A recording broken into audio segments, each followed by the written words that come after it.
अफसानचा उर्दू का वो सिन्फ सुखन है जिसे माजी के अदीबों ने नजरअंदाज किया। वक्त इख्तिसार का है, इसलिए भी अब अफसानचे की जानिब आपको भी तवज्जो देनी होगी। खुद भी लिखें और अहबाब से भी गुजारिश करें, उन्हें भी मशवरा दें कि वो भी अफसानचे लिखें। और अब चंद अच्छे अफसानचा निगारों के अफसानचे सुनते हैं। असलम जमशेदपुरी का शुमार मघेवे अफसानचा निगारों में होता है। उनके अफसानचे दिल पर दस्तक साबित होते हैं। आइए उनका एक अफसानचा सुनते हैं। उन्वान है इश्तिहार। जुमा का दिन था, मस्जिद खचाखच भरी हुई थी, पाँव रखने को भी जगह न थी। इमाम साहब पुरजोश लहजे में खिताब फरमा रहे थे, भाइयों, मस्जिद की तामीर का काम चल रहा है, आपसे गुजारिश है आप खुदा के घर की तामीर में बढ़ चढ़कर हिस्सा लें। गुज़िश्ता हफ्ते जिन लोगों ने इस कार्य खैर में अपना ताउन दिया है उनकी फहरिस्त तवील है, लेकिन एक नाम ऐसा है जो अतिया दहंदगान की फहरिस्त में सबसे ऊपर है, और वो नाम है एसीसी सीमेंट डीलर का, जिन्होंने मस्जिद को पूरे 100 बोरे सीमेंट दिए हैं। खुदा उनके वालिदैन को जन्नत नसीब करे, आला मुकाम दे और उनकी तिजारत में दिन रात तरक्की फरमाए, आमीन। तकरीर के बाद खुतबा हुआ और फिर नमाज पढ़कर मैं घर आ गया। मगरिब की नमाज में कुछ कबल ही मस्जिद पहुंच गया। मेरा गुजर इमाम साहब के हुजरे के सामने से हुआ। अंदर से आने वाली आवाज़ों ने मेरे कदम थाम लिए। मैंने अपने कान खड़े कर लिए। इमाम साहब, लीजिए, ये पूरे 1000 रुपए हैं। जब मैंने आवाज़ और लहजे को गिरफ्त में लेने की कोशिश की तो मुझे याद आया कि ये तो एसीसी सीमेंट के डीलर मुश्ताक अहमद की आवाज़ है। मैंने अपनी पूरी तवज्जो अंदर की बातों पर मरकूज कर दी।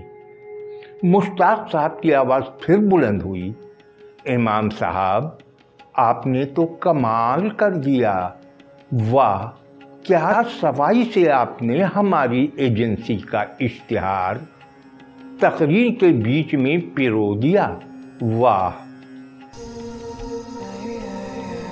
आइए अब मैं अपनी ही एक मिनी कहानी सुना रहा हूँ। उन्वान है बदअहदी। Ahmad by birth American citizen था, लेकिन जड़ें पाकिस्तान में थी, इसलिए हर 2-4 साल बाद पाकिस्तान का चक्कर लगा लेता। इस बार आया तो लॉकडाउन में फंस गया, लेकिन जब लॉकडाउन में नरमी आई तो वो शहर घूमने निकला। गांव से शहर मुंतकिल होने वालों में उसके बचपन का दोस्त शकील भी था। जब वो गांव में आता तो सबसे ज़्यादा उसे ही खुशी होती थी, इसलिए कि अहमद उसे सबसे छुपाकर ढेर सारी ट्रॉफियाँ दिया करता था। इस बार आया तो पता चला कि वो शहर में आढ़ती का कारोबार कर रहा है। वो इससे मिलने शहर पहुंच गया। मंडी में उसे ढूंढने में कोई परेशानी नहीं हुई। शकील भी उसे देखकर खिल उठा, हाथ पकड़कर अंदर ले आया, जहां मुख्तलिफ किस्म के फलों के ढेर लगे थे। कई लोग काम में मसरूफ थे। आगे बढ़ते हुए शकील ने एक नौकर से पूछा, ओए, इंजेक्शन लग गए, सुबह माल जाना है। अहमद ने सवाल किया, यार ये तरबूज में इंजेक्शन क्यों लगा रहे हो? ये तो इंसानी सेहत से खेलना है। हम पाकिस्तानियों की ह्यूमैनिटी बहुत मजबूत है, ऐसे तमाम जहर हम हजम कर लेते हैं। इस बार अल्लाह का करम है कि 70 रुपए पेटी का माल रमज़ान की वजह से 350 रुपये में गया। तरबूज भी उसी हिसाब से जाएगा। फिर वो खड़े होते हुए बोला, नमाज पढ़ लूँ फिर बातें होंगी। बराबर में मुसल्ला बिछाकर उसने नियत बांधी और क़रात करने लगा, गैरिल मग़ज़ूबि अलैहिम वलद्दालीन। अहमद हैरत भरी नज़रों से उसे देखने लगा कि ये खुदा से अहद कर रहा है कि हमें उस रास्ते पर ना चला जिन पर बशीर तिलगामी का अफसाना सुनते हैं। उन्वान है लावारिस। उसे तन्हा जिंदगी गुजारते हुए कई साल बीत गए। कई बार बेटे को फ़ोन करके कहा कि उसके बुढ़ापे का सहारा बन जाओ, पर डॉक्टर बेटे को कभी भी बाप से मिलने की फुर्सत नहीं मिलती। बाप के इंतकाल के बाद बेटे को खबर दी तो वो आखिरी रसूम के लिए आ गया। बेटा आया तो बाप को लोग गुस्ल देने ले जा रहे थे। गुस्ल से पहले मैयत के कपड़े उतारे गए तो जेब से तय किया हुआ एक कागज़ मिला, जिसे पास खड़े बेटे को दे दिया गया। कागज़ हाथ में देते ही बेटा ये सोचकर गुस्ल की जगह से दूर आ गया। बाहर निकलकर उसे पढ़ने लगा। लिखा था, बेटे तुम जीते जी मुझसे कभी मिलने नहीं आए, अब मरने के बाद आए हो तो मेहरबानी करके मेरी कब्र पर ये कुतबा लगा देना कि मैं एक लावारिस बाप हूँ।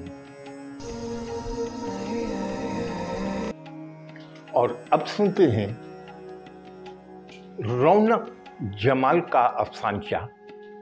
उन्वान है मेहनताना। बगौर इस अफसाने को सुने बहुत मजा आएगा। हेलो, मैं बोल रहा हूँ। मैं कौन? लोकल ट्रेन में आपका हमसफर था। आप एक कलमकार हैं ना? हाँ हूँ। तुम्हें मेरा नंबर कहाँ से और कैसे मिला?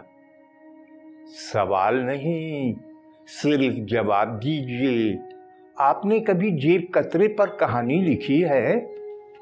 हाँ, लिखी है। आपने कभी किसी की जेब काटी है? नहीं, मैंने काटी है, एक नहीं हजारों बार, क्योंकि मैं जेब कतरा हूँ।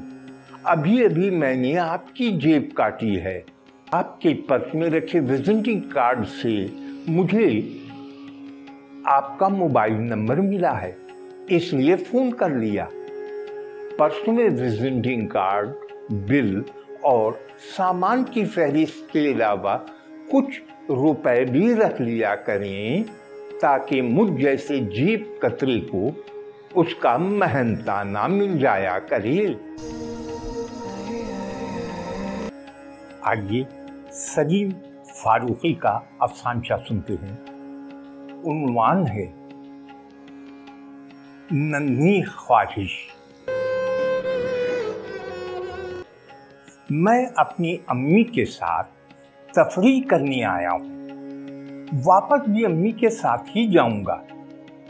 वहाँ दादी और नानी दुआओं का दामन फैलाए मेरी मुंतजिर हैं। फुफियों और खालाओं से नखरे उठवाऊंगा।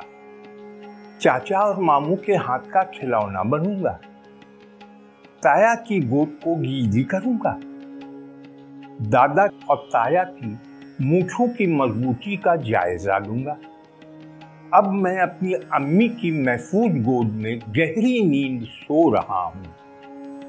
आप मुझे मत ढूंढें, बल्कि टीवी पर ये पट्टी पढ़ लें।